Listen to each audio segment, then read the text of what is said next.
आज के सत्संग कार्यक्रम में आप सभी गुरु भक्तों का हार्दिक अभिनंदन करते हैं। आज गुरु महाराज जी किस तरह से भजन एवं सत्संग विचारों के माध्यम से हमें कैसी कैसी दिव्य प्रेरणाएं देंगे, ऐसे ही विचारों को आज हम जानेंगे। एक बार देहरादून के एक भाई को महाराज जी ने फोन किया और कहा, तुम्हारे पास जो बाज है उसको लेकर हमारे पास आओ। वो भाई बाज को लेकर नूर महल पहुंचे। उस समय महाराज जी के श्री चरणों में एक स्वामी भैया बैठे हुए थे।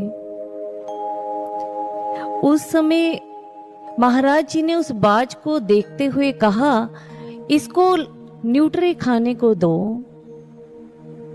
उस बाज ने न्यूट्री खाई और उड़कर महाराज जी की बाजू पर बैठ गया और महाराज जी को देखता रहा। इस घटना के 3 दिन बाद महाराज जी ने उन्हीं स्वामी भैया को बुलाया और कहा, जानते हो उस बाज की मृत्यु हो गई जो देहरादून से आया था। उसने कहा, महाराज जी कैसे? महाराज जी ने कहा, उसका अंतिम समय आ गया था, इसीलिए तो उसको बुलाया था। वो उस प्रेमी के घर में रोज हमारे स्वरूप के आगे प्रार्थना करता था, महाराज जी जब मेरा अंतिम समय होगा आप मुझे अपने पास बुला लेना।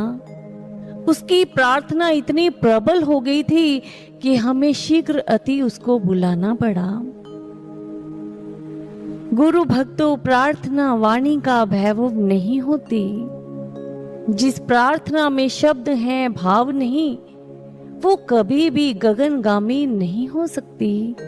तात्पर्य यह है कि वह ईश्वर के चरणों में नहीं पहुंच सकती। प्रार्थना तो वह अद्भुत भाव होता है जो हृदय की गहराइयों से प्रस्फुटित होता है और अंतर्यामी के श्री चरणों में पहुंच जाया करता है। प्रार्थना अंतःकरण की पुकार है जो गुरुदेव बिना शब्दों के सुन लिया करते हैं। जैसे शरीर के लिए अन्न अनिवार्य है, ऐसे ही आत्मा के लिए प्रार्थना का करना आवश्यक है। शरीर के लिए अन्न इतना आवश्यक नहीं है जितना आत्मा के लिए प्रार्थना का करना। दरअसल शरीर को स्वस्थ रखने के लिए हमें निराहार करना भी आवश्यक है, किंतु प्रार्थना का उपवास तो कभी हो ही नहीं सकता। प्रार्थना तो एक साधक को रोज करनी अति अनिवार्य है। एक बार एक गुरु भाई का मन बहुत उदास था। अपनी बात किसी से भी साझा नहीं करना चाहते थे। अचानक से महाराज जी का संदेश आया। महाराज जी के पास गए, श्री चरणों में प्रणाम किया और बैठ गए। अभी 5-7 मिनट ही हुए थे कि महाराज जी ने कहा, ठीक है अब तुम जाओ।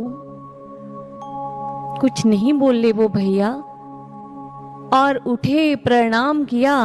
मन ही मन कह दिया, महाराज जी आप तो मेरे मन की उदासी का कारण जानते हैं। आपके सामने बात रखने की हिम्मत नहीं है मुझ में, लेकिन आप अंतर्यामी गुरुदेव भी हैं, इसीलिए 2 शब्दों में ही मुझे उत्तर दे दीजिए। गुरुदेव मुझे मेरी समस्या का समाधान दे दीजिए। अपने भाव मन के श्री चरणों में रखकर अभी द्वार तक ही पहुंचे थे कि महाराज श्री अचानक से गुनगुनाने लगे, ईश्वर अपने साथ है तो फिर डरने की क्या बात है।